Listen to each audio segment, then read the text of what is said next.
Hey, what's up? Ken from Palm Beach Dyno here. I wanted to give you guys an update. We haven't had anything on our YouTube channel for a little bit. It's because I've been super busy with our GT500, like crazy busy. So busy, I really haven't been able to do the video exactly how I wanted to, but we're gonna go ahead and wrap everything up today on the SPE pulley testing. Now, we have some other videos we're gonna come out with. Our buddy JJ, we had him here, Dyno, with an unported blower, 2.6 pulley, lethal fuel rails. We're going to do a whole video just on his car, from stockish up to where he's at now. That includes the SPE pulley install. This is mostly just the pulley testing, the different sizes, the boost and all that. And we'll go over that in a second because boost per pulley is going to be a little misleading, and I can show you some examples of that. Anyway, there's the pulley right there. Right now we've got the 2.5 pulley on. I tested a 2.9, 2.8, 2.7, 2.6, and a 2.5, and a 2.27, and we'll go over all that right now. Okay, first up, we're going to go over the best power the car has ever made, and a lot of you guys saw this graph probably. I was very excited about this graph, but I don't think it's very fair to use this as a baseline because following this, and again, I tell you this, guys, because I want to be upfront. I don't want to promise you numbers and not be able to deliver. Although I did make these numbers, as you can see, this is real. I think this is a little too aggressive. The car was lean after I looked at the logs. So, although we can make this power, I don't recommend it. So I re-baselined the car with a more reasonable tune. And it's pretty much the same, except at the very top where it had gone lean. The fuel's in there. Obviously, power-wise, it liked being lean. I don't like it that lean, so we're gonna leave it there. So we're gonna call our best number on the stock pulley with E85 924. So we'll start with that, but we're gonna go over the pump gas numbers first. I didn't dyno or video any of those dyno pulls. We'll go over the dyno graphs and then we'll show you some dyno pulls in a little bit on higher boost than the 85. So for pump gas baseline, this is where we're starting. This was on the stock pulley, Joker's port, LMT throttle body, JLT intake, Cook's long tube headers, 2-inch. Now, we're going to talk boost numbers based on what pulley you're running or what pulley I'm running. But you got to remember, this is going to vary based on blower port, who ported the blower, exhaust, atmospheric conditions, belt slip. There's so many differences. So, you know, when people go, oh, I made 21.5 on this pulley, you know, it's okay to be exact to 0.5, but it could vary a lot. And on top of that, you know, the noise on the stock map sensor up top is a little noisy. You kind of have to average the numbers. So anyway, 846 and 605.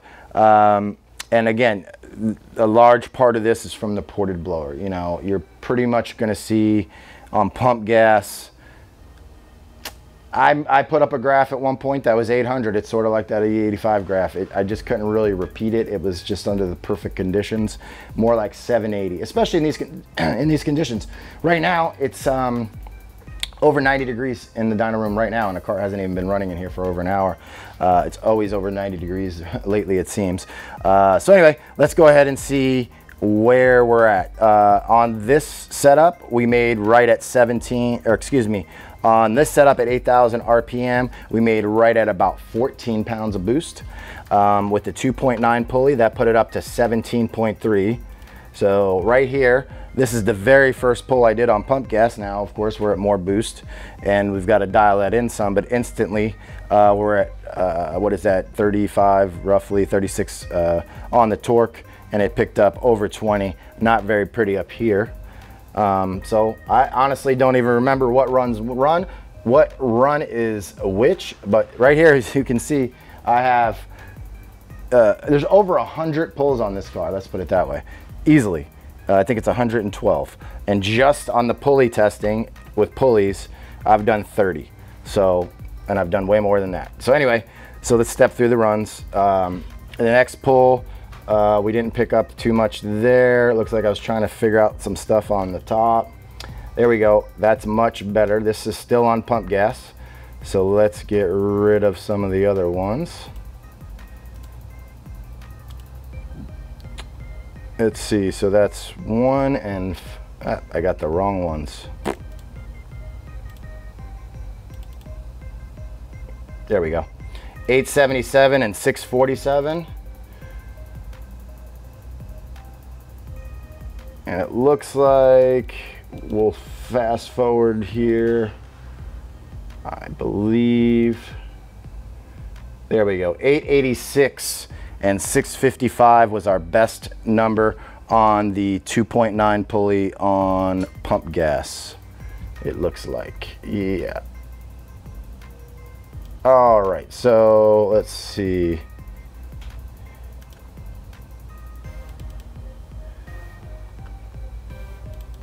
So those are the two numbers right there, pump gas versus on the stock pulley versus the 2.9 pulley.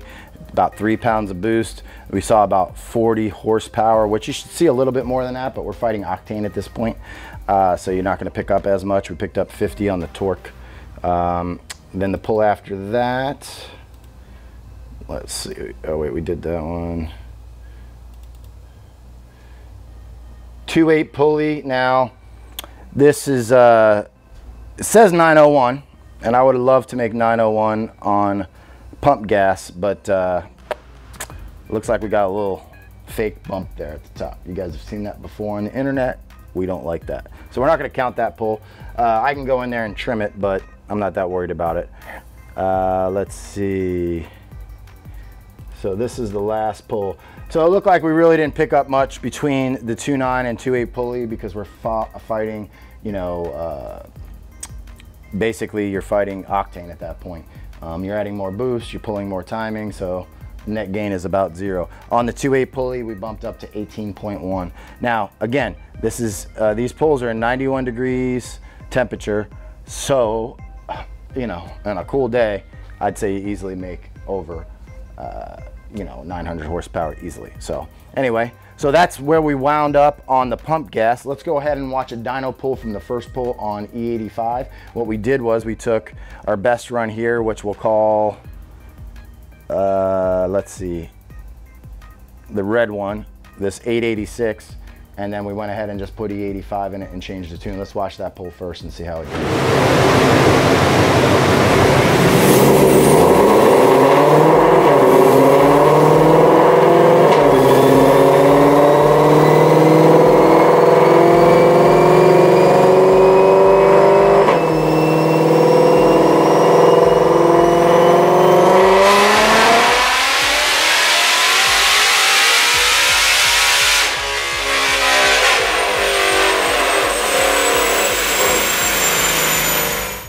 All right, there you go. With nothing more than really some more ignition timing and changes for the E85 fueling, we're at 974 and 692. Then what I continued to do from here is I went ahead and got the E85 tune a little bit better dialed in with the pulley. So we'll step through that and see how much we were able to make. It's basically the same peak power, but we hit 700 torque there. All right, that's the last 2.8 pull I did. Now, keep in mind, guys, I'm making 1 or 2 pulls here on each pulley. For the simple fact is, we're just looking for a baseline as to where this stuff starts. We're going to fine tune these on every car. I have over 100 pulls on my car. I'm making most of these pulls to 8,500 RPM. I was trying to minimize the pulls on my car. So, this one actually was 97 degrees in here. 974, 700 torque, that's on the 2.8 pulley. Then from there, let's see, I'm gonna put this down here so you guys can see the graphs better. The very next pulley we put on was the 2.7. The 2.7 was the first time we hit 1,000 horsepower on this setup. 1,008 horsepower, 725 on the torque. I mean, look at that green line. It's starting to get really happy. That blower is singing. On the 2.7 pulley, we saw 19 pounds of boost right at 8,000 RPM. So I think at this point, I was super excited to make 1,000 on the 2.7. So I was expecting a 2.6 or 2.5 needed to get there. Spoiler alert, it made a lot more on a 2.5 than I thought. Anyway, let's go ahead and watch another dyno pull real quick, and then we'll get back to the dyno belt.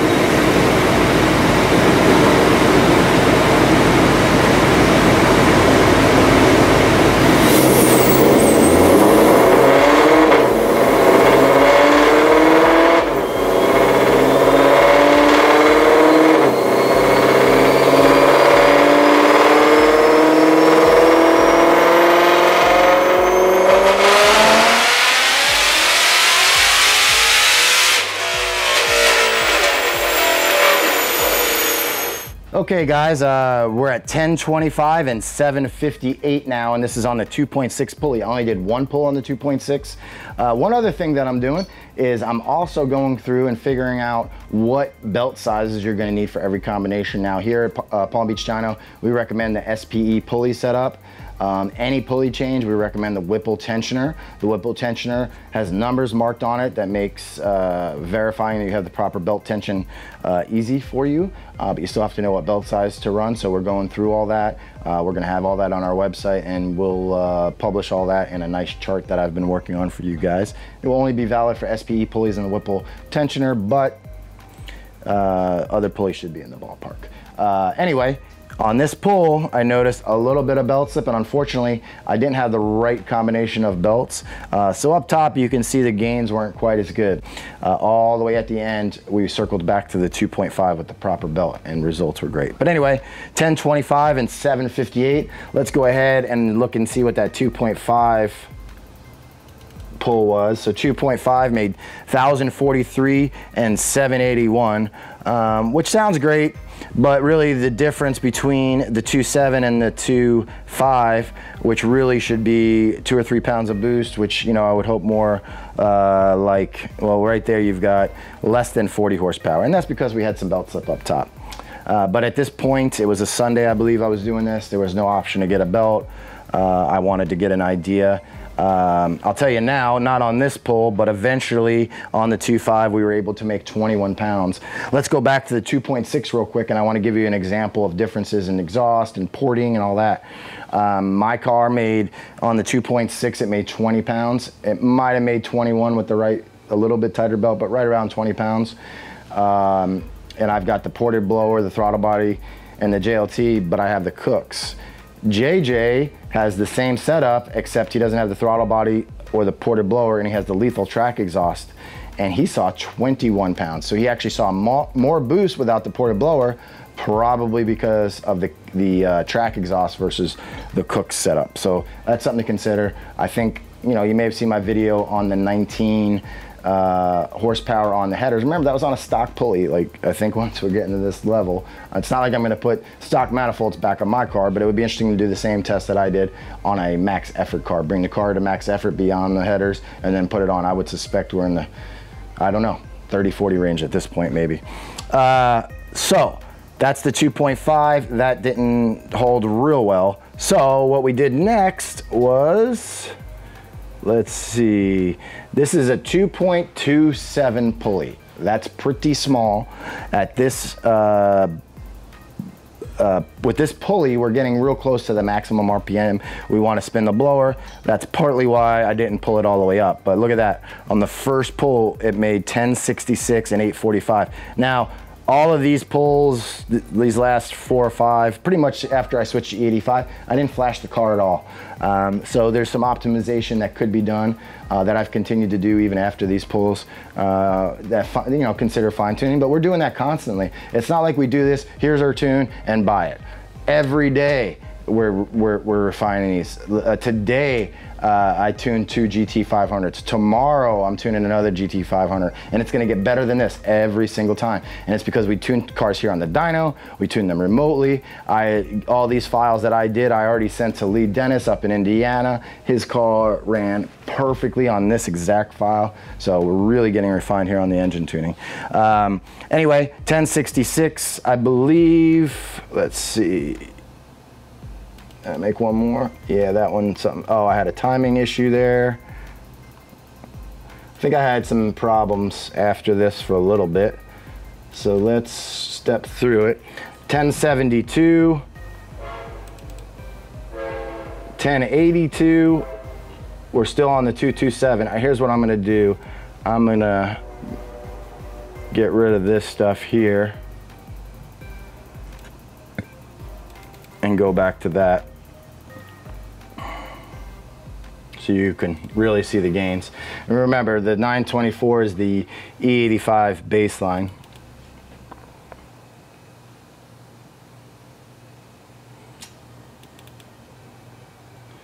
All right, guys, so this is, I'm starting, I got the 2.27. Again, you know, you're raising the power significantly. Here we jumped from 641 torque on the baseline with the stock pulley. We're up in the 857 torque range. I do not recommend that torque on this setup. Well, once we circle back around to the 2.5 results, which I'll show you in a little bit, I think that might be the best option. The torque, at least right now, we're worried about these transmissions. That torque scares me. I did have some problems, which I mentioned on Facebook, if you follow me on Facebook, of the trans slipping. That was some stuff that I think I can resolve with the tune, which I resolve later. Anyway, so 1082, 1103, boom, we hit it right there. Now, the RPM's a little low, the torque's high, even though it's 1100. I'm happy with that, but you know, not exactly what I wanted. So I decided to go ahead and circle back. Actually, you know what? Let's go watch that dyno pull, because this is a cool dyno pull. This is the one I did from behind, I believe. So we'll watch those dyno pulls right now real quick before we keep going.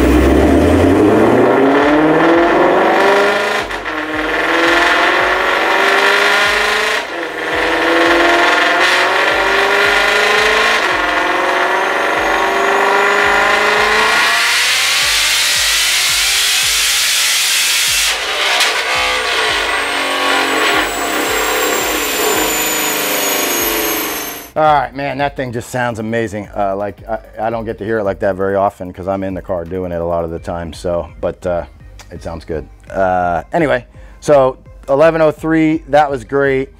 What I decided to do now was to go ahead and put the proper belt size on the 2.5 pulley and circle back around. So let's show you that and get rid of some of this other stuff.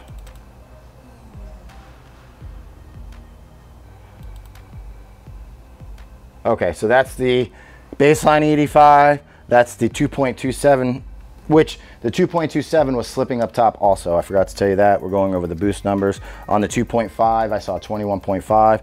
On the 2.27, I only saw 22, but I saw 22 at 7,500 RPM instead of 8,000. So if we can keep that pulley on, we'll be in good shape. I've gotten a lot of questions on the lower, doing a lower pulley. It's not that I wouldn't do that on my car, but those sorts of things, I don't really see a point in doing them unless there's no other option, okay? Because I've had both popular brands of balancers fail on me, and I'm just not really interested in changing the balancer on my engine that probably costs $30,000 to replace. So I'm gonna try and stick to upper pulleys. SPE is going to make an auxiliary idler for that upper pulley, and I think will be money with the 2.27 for the people that really want to get aggressive. But when I show you the 2.5 pulley, and SPE is also going to be coming out with a 2.4 pulley. It's not out yet. The 2.4, the 2.5 is probably going to be the go-to. But I think that auxiliary idler is a good idea either way. So now there's the first pull I made with the 2.5 pulley. Now you can see up top we had a little bit of issue. Those are the sorts of things that we're constantly battling and fine-tuning. I was having a tuning issue, and let's see, I had quite a few pulls here, so we'll just go through them real quick, where I was making no progress. Yep, this is not as awesome and bulletproof as sometimes it seems on the internet. So, okay. So now you can see all those issues I was having with the upper RPM. So now let's back up one more time.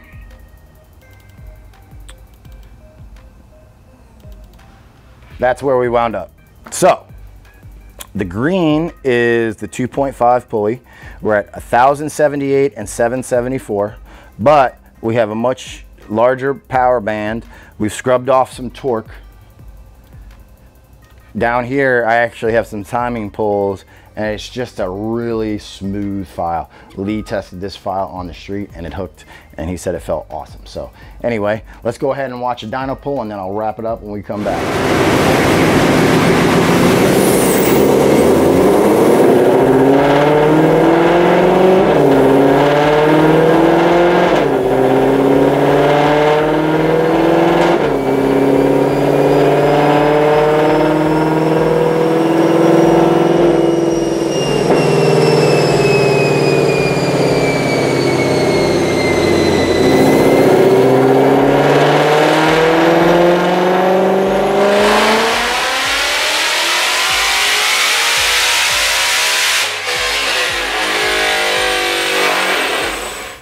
right, so really, where does this leave us? I recommend SPE pulleys for sure. I love the pulleys. I love the company. I love that they're American made. I love that they're run by a husband and wife team. I love dealing with companies where I can deal directly with the owners of the company. So SPE is my pick for lots of reasons. I think a great 93 octane pulley for an unported blower is going to be in the 2.6 range. Really, ported and unported, it doesn't matter too well. It depends on what we're talking about, 93 or not. On 93 octane, I would say a 2.6 pulley is probably fine on an unported blower. And on a ported blower, I probably wouldn't go much more than like a 2.9 or 2.8 because you're making the additional boost. On E85, you know, the sky's the limit. We're risking transmissions, we're risking all kinds of things when we do these sorts of things, so it's really up to your discretion. I'm probably going to run a 2.5 upper pulley most of the time. That's this last graph, and it looks phenomenal to me until I feel a need for more. I am going to get the 2.27. Let's talk about fuel system real quick. I was able to figure out some things on the fuel system, and this is without any sort of fuel pump booster, no voltage booster, anything. You do a lot in the tune. So this is ID 1300s, lethal fuel rail kit, and stock. So now the question comes, do you go fuel pump booster or do you just go return above this level? Or, you know, I'm right at the edge. I should do something even staying like this. And I'm going to go return. But I've got some really trick ideas in mind that I'm working on with some people. So stay tuned for that. It's a little different than most people do returns. It's going to be very specific to this vehicle. It's not going to work on other vehicles. It's going to be custom designed specifically for the GT500. So stay tuned for that. Anyway, thanks for watching the video. Subscribe, like the video, and we'll try to get more videos out to you. I have a bunch of stuff shot that we need to edit. We'll be getting that out soon to you. So we'll see you on the next one.